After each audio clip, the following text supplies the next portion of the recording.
অতীতৰ বুকুচাত আইতাৰ স্মৃতি, বৰ্তমান সাক্ষী লাখুটি ডালি, জীৱন সন্ধ্যা ভৱিষ্যতত থৰক বৰক খোজবোৰৰ স্মৃতি ছাপ, বগা চুলিকোছা আৰু সুতুৰা পৰা ছালখন, সময়ৰ পৰিণাম কি?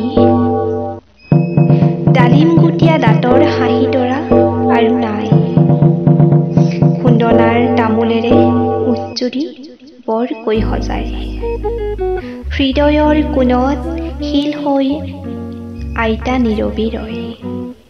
নাই, কোনো নাই অতীত বখানিবলৈ, নাইবা আইতাৰ আকুল পৰশ ল'বলৈ।